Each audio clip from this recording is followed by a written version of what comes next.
Welcome to the Study Point channel. Today we will talk about the Industrial Revolution. The index of Industrial Revolution is that Industrial Revolution. We will talk about its history, etymology of Industrial Revolution, features of Industrial Revolution, the first Industrial Revolution and second Industrial Revolution, why Britain served as a pitch ground for Industrial Revolution, and advantages and disadvantages of Industrial Revolution, consequences of it and its impact on life of common people, adverse effects or reform laws.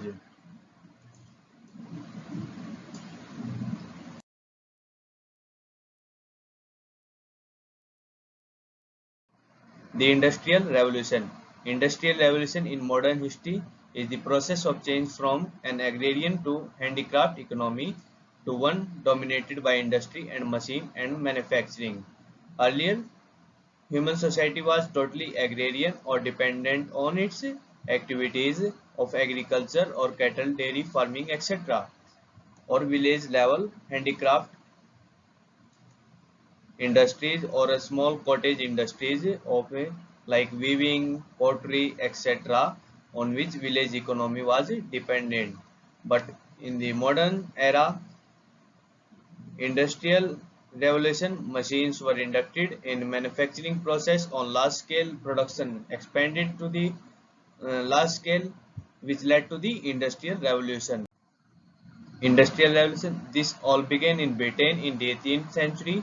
Remember this. It is very important for preparation of UPSC and state government exams. It started in Britain in 18th century and from there spread to other parts of the world. Etymology of Industrial Revolution. Etymology means the terminology of the word industrial revolution or what it means. The term industrial revolution was first popularized by the English economic historian Arnold Toynbee. Remember this name, it is very important. Arnold Toynbee, people of economics would be familiar with it.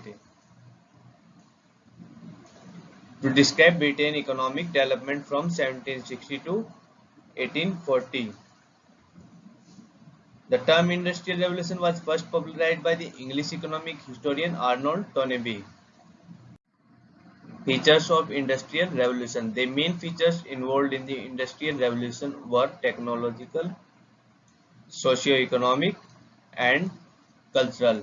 Technological because machines were inducted in the manufacturing process on large scale. Industries were heavily charged up with machines or labors. Socio-economic because it led to the socio-economic stability among common masses, which made them more economic stable, and cultural.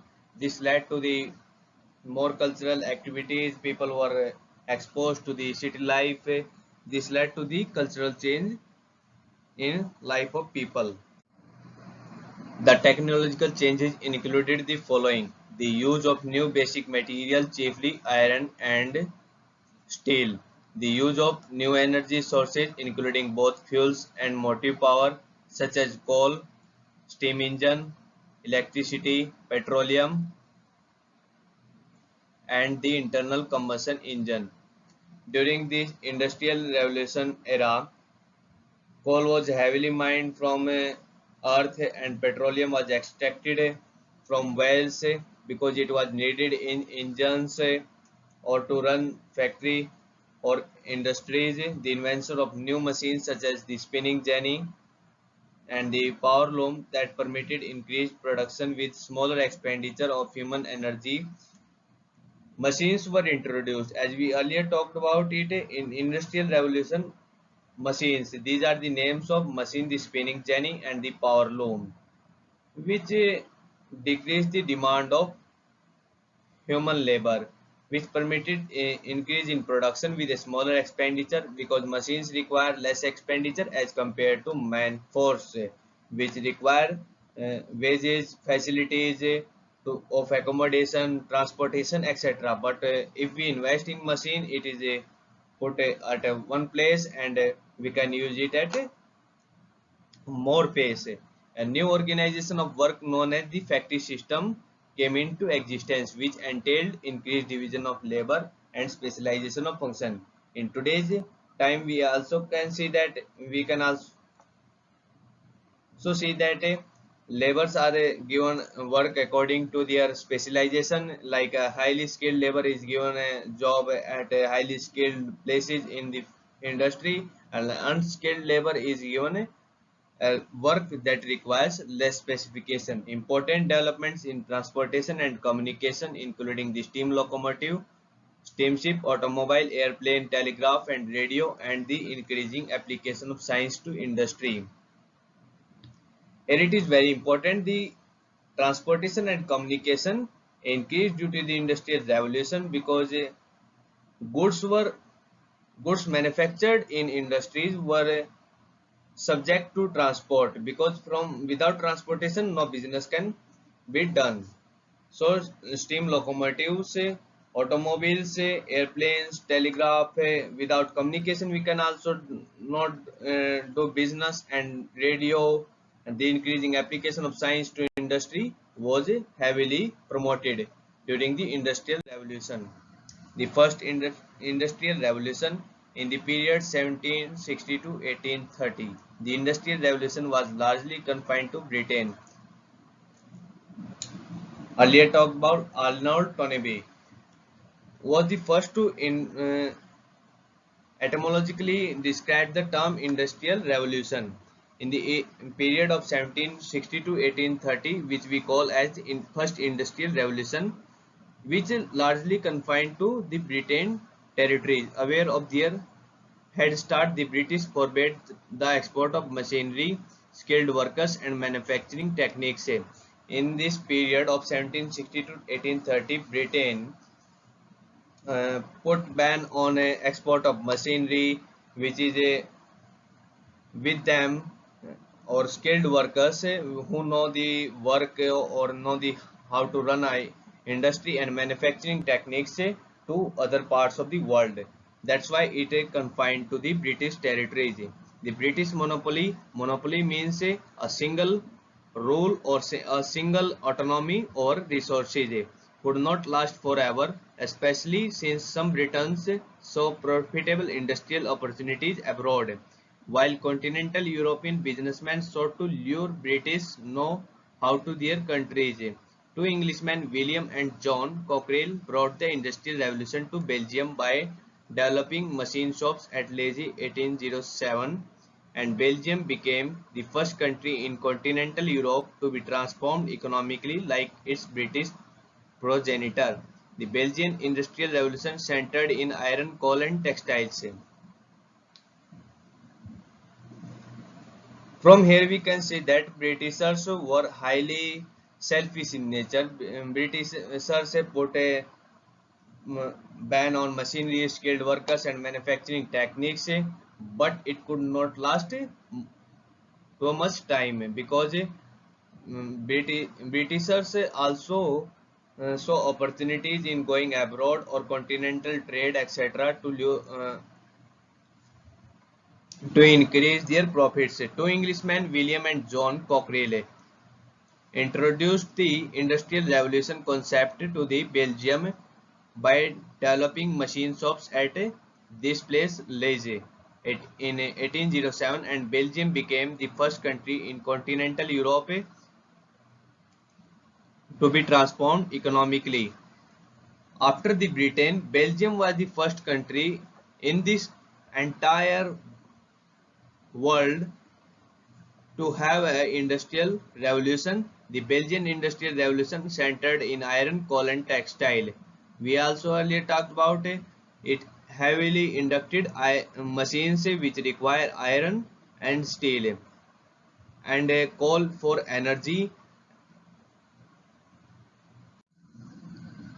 The technological and economic aspects of the industrial revolution brought about significant socio-cultural changes.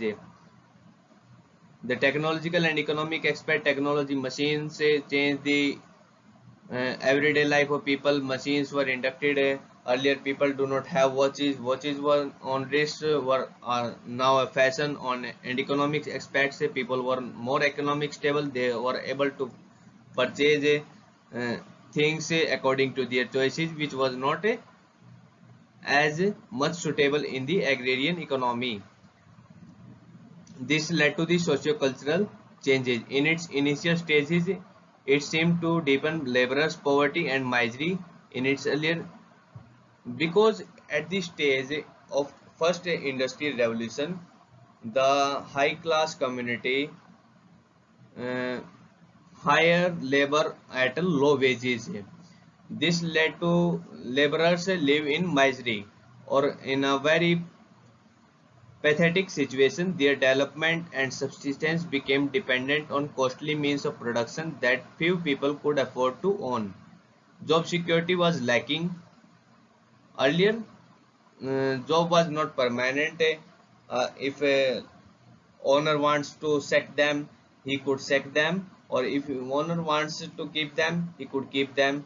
There was no workers rights or laborer rights at that time. Workers were frequently displaced by technological improvements. New machines were being inducted in the industries. This led to the less demand of workers. This led to their sack from the industries or factories and a large labor pool. Lack of workers' protection and regulation meant long work hours for miserable wages. Due to lack of worker protection or laborer rights, regulations meant this will lead to their miserable wages or low wages by owners living in unsanitary tenements, because owners had nothing to do with the workers. They had to do only with their production or profits, and exploitation and abuse in the workplace. They were misspelled or they were misbehaved. Despite their hard work, they were not given suitable wages. But even as problems arose, as to date, new ideas that aimed to address them. These ideas pushed innovations and regulation that provided people with more material convenience while also enabling them to produce more, travel faster, and communicate more rapidly.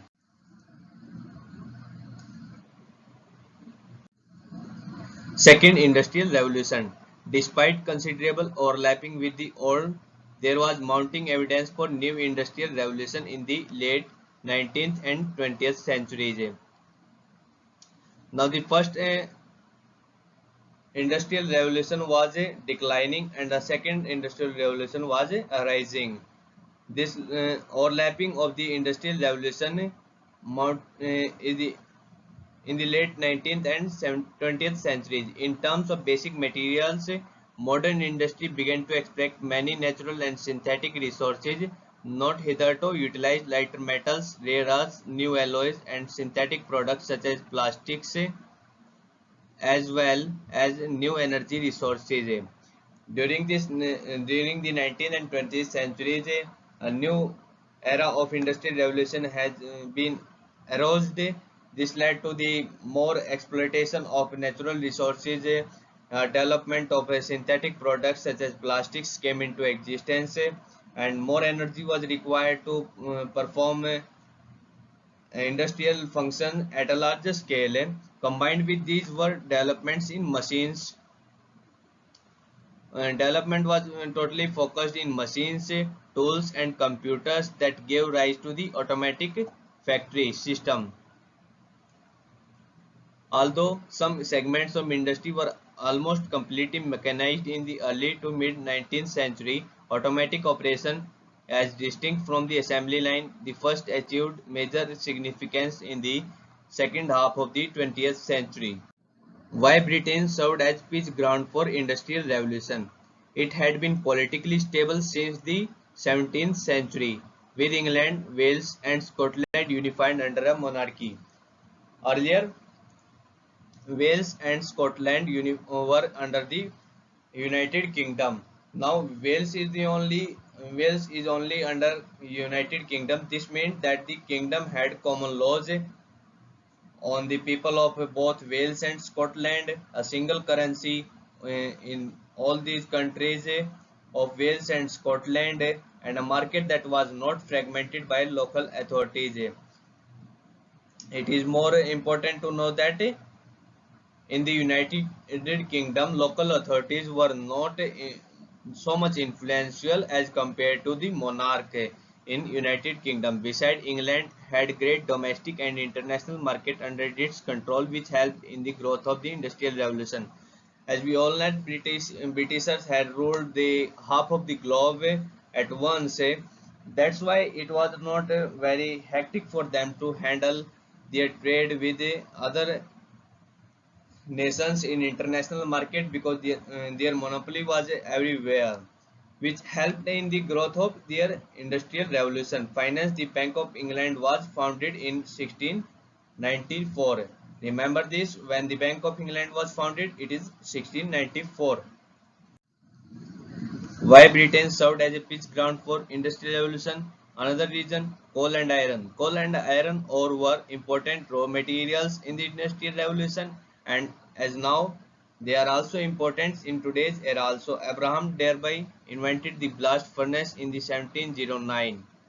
World's first iron bridge was built during this period. Agricultural revolution in the 18th century, England had been through a major economic change, later described as the agricultural revolution. This was the process by which bigger landlords had bought up small farms near their own properties and enclosed the village common lands. The agricultural revolution laid down the foundation of the industrial revolution, because during this period landlords were gaining power, landlords were acquiring small farms near their own properties or in their vicinity. This agricultural revolution led to the foundation of industrial revolution, because we know the human nature, it is never satisfying, it moves from one step to another step or moves ahead. This agricultural revolution is a first step to the industrial revolution. In the 17th century, Wales and Scotland were unified under United Kingdom territories. London was the largest city as well as the city of global trade. Why I called it as a global trade center, London? Because London was the capital city of the United Kingdom, and the United Kingdom has a single monopoly over most of the part of the globe. England had a number of colonies in Asia.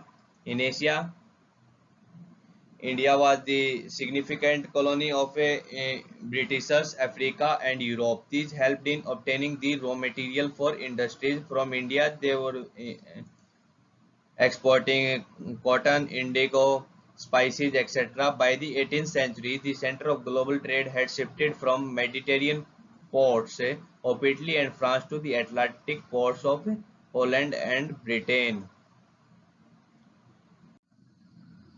Consequences.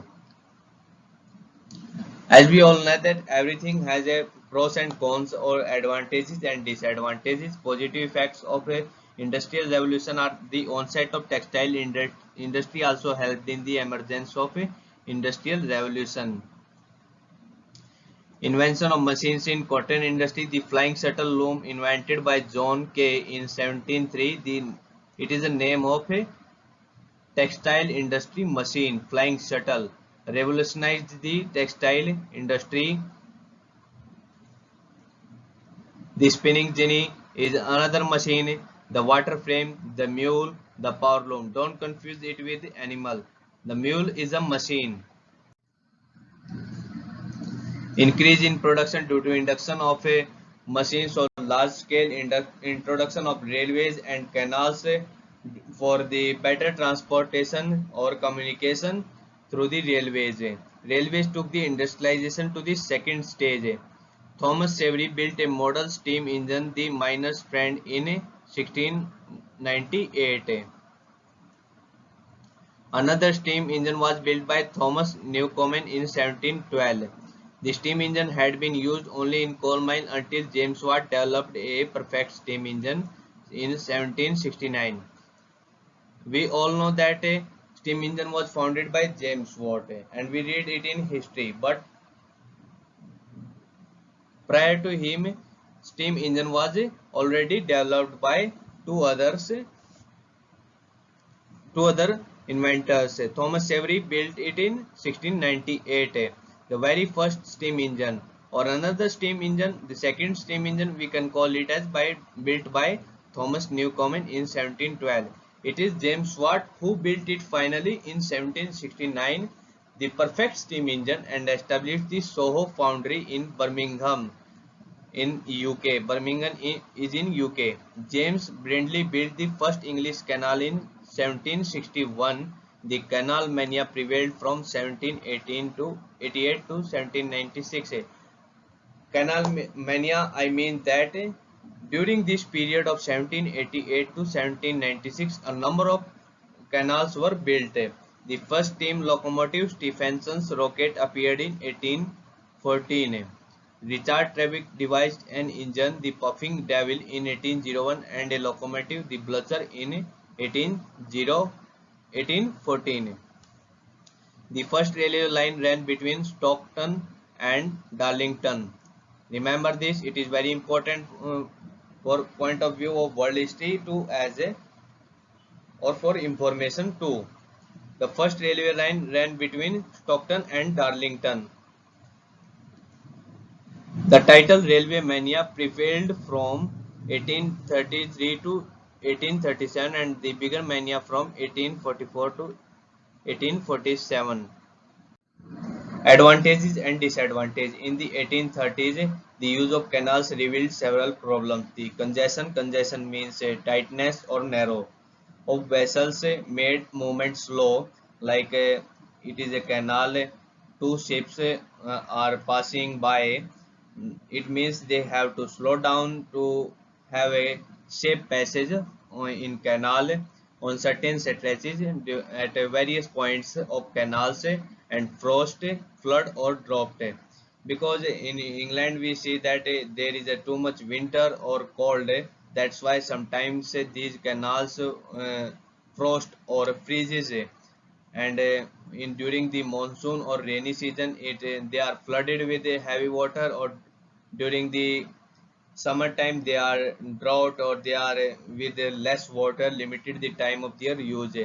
That's why the transportation time was limited. During certain period of time during a year was used for transportation in canals. The railways now appeared as a convenient alternative because railways do not face all these problems faced in canals. About 6,000 miles of railway was opened in Britain between 1830 and 1850. 1 mile is equal to near 1.6 kilometer.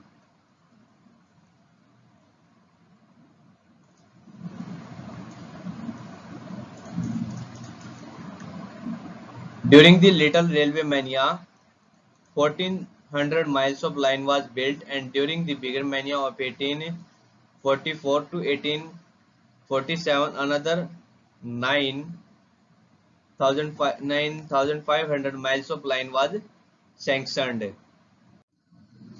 Changed life. Profits. Some rich individuals who took risks and invested money in industries in the hope that profits could be made and that their money would multiply. In most cases, this money capital did multiply because it was an initial stage. World was changing. World was in need of everything. Businesses were at low risk of prospering. Businesses were in profit. Wealth in the form of goods, income, services, knowledge, and productive efficiency did increase dramatically. Huge population. The number of cities in England with a population of over 50,000 grew from 2 in 1750 to 29 in 1850. A population rise was observed during Industrial Revolution because people were more economic stable, then they were more able to afford more child or more family members. That's why in England there were only two cities in 1750 with an average population of 50,000 or above it. But in 1850 this number was 29. From two cities to 29 cities were in England only. This pace of growth was not matched with the provision of adequate housing, sanitation, or clean water for the rapidly growing urban population. This led to many problems in these cities because cities were not planned for the housing or sanitation facilities, and clean water facility was unimaginable at that time. Adverse effects of industrial revolution. Condition of workers. There was at the same time a massive negative effect on humans. This was evident in broken families. Family broke down during this industrial revolution. New addresses were formed as people were forced to move from one place to another because industries were in big cities, degraded cities, and appalling working conditions in factories. Means very less facilities were provided to laborers in factories, which led to them diseases, more prone to diseases and restlessness. Without rest, they were exploited night and day. Employment of women and children in industries. The Industrial Revolution was a time of important change in the way that children and women worked.